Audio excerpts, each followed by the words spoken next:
Bienvenidos oyentes de Radio Sefarad, una semana más. Estamos aquí en los micrófonos con Israel Winiki en este espacio que protagoniza con sus opiniones en Por Israel en Voz. ¿Cómo estás, Israel? Shalom, ¿cómo están? Muy bien, de nuevo acompañándote en este programa, hablando de temas de actualidad del mundo judío. También vamos a hablar de historia a mitad del programa, pero vamos a comenzar hablando de ese posible acuerdo de cese el fuego con Hamás en la Franja de Gaza, del que se habla estos días. Sí, es un tema un poco, ¿cómo podría decir? Israel lo está dando todo a cambio de nada, otra vez. Van a levantar en un 70% el bloqueo, van a ampliar la zona pesquera, van a ayudar a que entren otros productos a Gaza, van a dar permisos de trabajo a gazatíes. O sea, Israel va a dar. ¿A qué se compromete Hamás? A gradualmente terminar las manifestaciones en la frontera y dentro de 3 años, si el acuerdo funciona, devolver los cadáveres de 2 soldados y 2 israelíes retenidos en Gaza, a cambio de liberación de prisioneros. O sea, Hamás no da nada y lo está por recibir todo. ¿Quién es el que gestionó todo este acuerdo? Al-Sisi, el presidente de Egipto. Pero Al-Sisi sabe algo que también otros tienen que tener en cuenta. Este acuerdo no va a durar mucho. No porque Hamás no lo va a mantener, sino porque los que están en contra de Hamás, los que están fogoneados por Irán, van a tratar de torpedear este acuerdo lanzando misiles contra Israel. Y otra cosa, el que tampoco está convencido y no quiere saber de nada es Abu Mazen. Y Abu Mazen también lo va a torpedear de alguna manera. Lo único que jamás hasta ahora obtuvo en concreto es que Egipto va a traer el dinero de Qatar directamente para ellos, que antes lo recibían a través de la autoridad palestina. Pero como digo, jamás está recibiendo mucho, no está dando nada. Y a este acuerdo yo no le veo mucha duración. La única solución, yo ya en un momento lo dije, es una fuerza internacional de países árabes, incluido Egipto y Qatar, Estados Unidos, Rusia, Israel, entrando en Gaza, desplazando a Hamás y a los otros grupos terroristas, destruyéndolos y haciendo de Gaza un territorio autónomo gobernado por los gazatíes. Ni siquiera dar entrada a la autoridad palestina, sino un territorio autónomo, federado con Egipto o federado con Israel, lo que sea, pero autónomo. Esa es la única solución posible. Pues esta es la parte de actualidad que iniciaba el programa de Por Israel en Voz.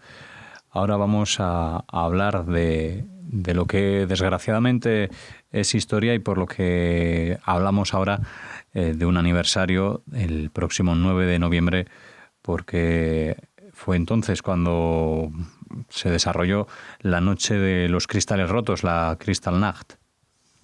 Así es. El 9 de noviembre, primero vamos a dar ¿cómo podría explicarlo? Un panorama de los hechos en sí. Después vamos a hablar de qué era lo que había detrás. El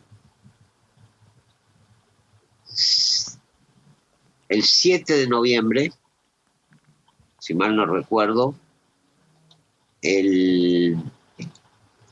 un muchacho judío polaco radicado en París mata a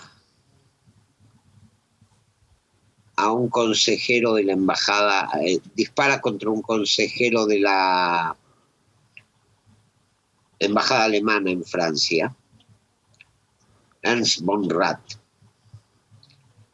¿Por qué los mata? Porque de Alemania expulsaron a todos los judíos de origen polaco que estaban radicados en Alemania. Los expulsaron de una manera atroz. A duras penas les permitieron llevarse algunas pertenencias, los despojaron de dinero y de joyas. El gobierno polaco no los quiso recibir, quedaron varados en tierra de nadie hasta que las comunidades judías de Polonia decidieron absorberlos. Entre estos expulsados estaba la familia de Erfurt Greenspan. El chico mata al consejero von Rath y de pronto estalla un pogrom en Alemania con los resultados de más de 90 muertos, miles de heridos, miles de judíos enviados a campos de concentración, sinagogas destruidas, negocios y comercios judíos arrasados, su mercadería desparramada por las calles fue saqueada por la gente. Todo los alemanes lo hicieron aparecer los nazis lo hicieron aparecer como una manifestación espontánea.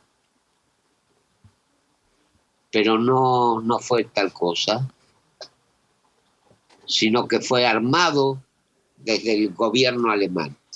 Ahora bien, ¿fue algo aislado en realidad la Noche de los Cristales?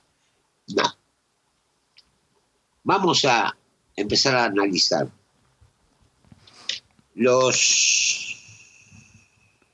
El programa nazi ya desde un principio hablaba del peligro judío, hablaba de los judíos que eran enemigos del pueblo alemán, hablaba de los judíos que habían estrangulado y destruido la economía alemana. O sea, había ataques contra los judíos. Cuando los nazis llegan al poder, ya empiezan algunas manifestaciones antisemitas.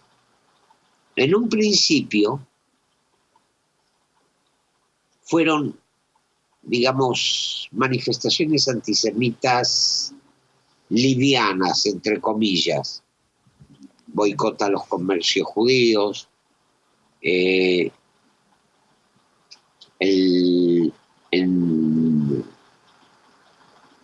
Carintia, el Gauleiter, Julius Streicher, obligó a comerciantes judíos a salir al campo y comer pasto para humillarlos, y siempre observando cómo iba a reaccionar el mundo. El mundo no reaccionaba. Entonces comenzaba el boicot contra el comercio judío. El mundo no reaccionaba. En 1935 son proclamadas las leyes de pureza racial. Se priva a los judíos de ejercer determinadas profesiones, se los empieza a catalogar, a diferenciar. Por ejemplo, según esas leyes, los judíos de sexo masculino solo podían tener el nombre Israel y las mujeres tenían que tener el nombre Sara. Poco a poco se va cerrando el círculo. Después se lanzan contra los judíos de origen extranjero, principalmente polacos. Ocurre lo que ya dije, la deportación en masa a Polonia. Ujú. Viene el pogrom de la Noche de los Cristales.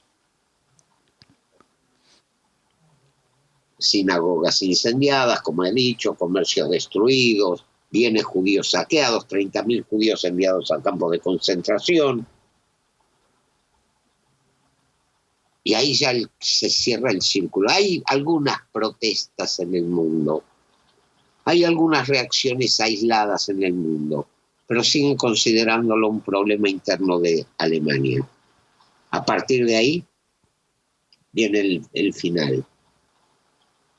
A los judíos se les prohíbe ejercer profesiones como la medicina, el magisterio, la abogacía, salvo entre judíos.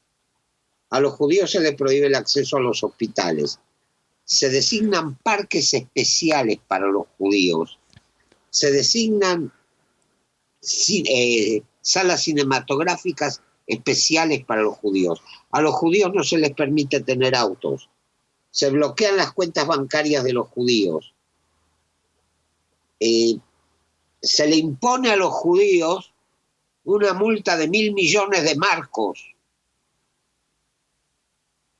Los judíos tienen que demoler los restos de las sinagogas incendiadas, pagando los costos de su bolsillo.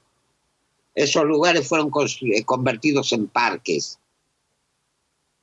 Y ahí ya, ante la falta de reacción del mundo, y a eso sumémosle el episodio del barco Saint Louis, que no fue recibido, cuyos pasajeros no fueron recibidos en ningún país libre, nos damos cuenta que gracias a eso el nazismo supo que tenía las manos libres para llegar a lo que se llamó el Holocausto, la muerte de 6 millones de judíos.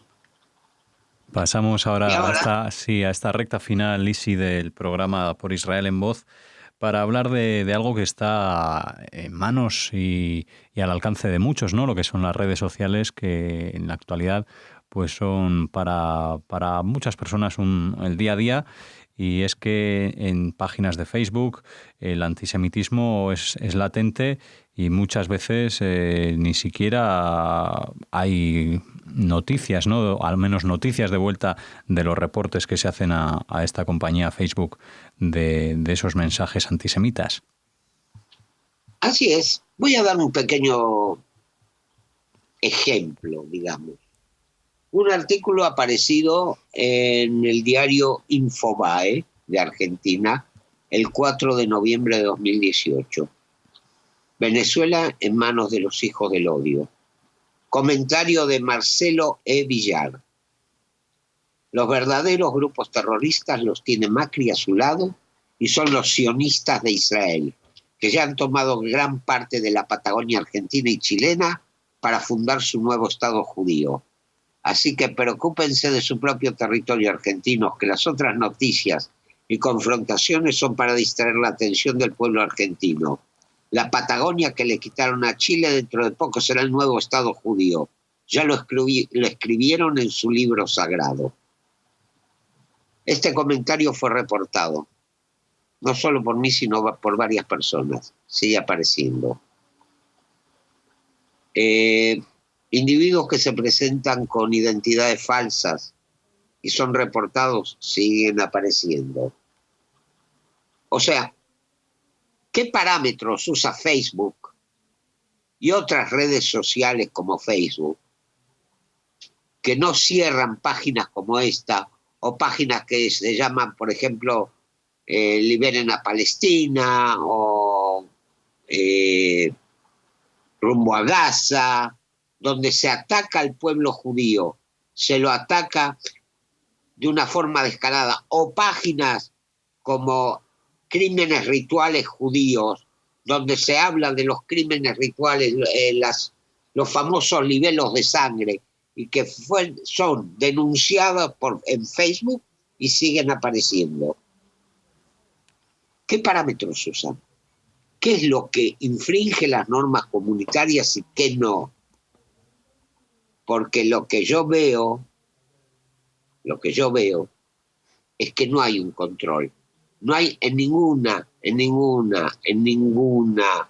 red como esta control real, sino que todo está en manos de, quién sabe, alguien que no sabe de qué se habla, alguien que no sabe dónde está parado, y alguien que por ahí toma como algo cómico un comentario donde dice que hay que matar a los judíos. No nos olvidemos que gracias a las redes sociales hubo el crimen de Pittsburgh. El recién crimen, además de Pittsburgh. Sí. El reciente crimen. O la instigación al pogrom de grupos nazis a través de las redes sociales, que no tienen ningún control. Y es más, si alguien intenta iniciar un juicio contra alguna red social, no hay cómo, porque no hay leyes que controlen Internet. No existen. Pues esperemos que los que manejan Facebook y otras redes sociales de una vez por todas reaccionen, abran los ojos y empiecen a controlar realmente, porque si no, el peligro es muy grande. Yo solamente pido, para terminar, que jueguen con la imaginación. Pues con este llamamiento a ese revisionismo de las redes sociales, sí. Escucha, Alejandro. Quiero que jueguen con la imaginación. ¿Qué pasaría si surge un nuevo Hitler y aprovecha las redes sociales? Pues usen la imaginación y piensen. No hay que pensar mucho para saber qué podría pasar, desgraciadamente. Así que con ese mensaje, con ese llamamiento, nos despedimos aquí de ustedes Por Israel en Voz. Les invitamos a visitar la página web www.porisrael.org y a que nos visiten también la próxima semana para un nuevo programa aquí con Israel Winnicki en Radio Sefarad. Hasta entonces. Hasta la próxima.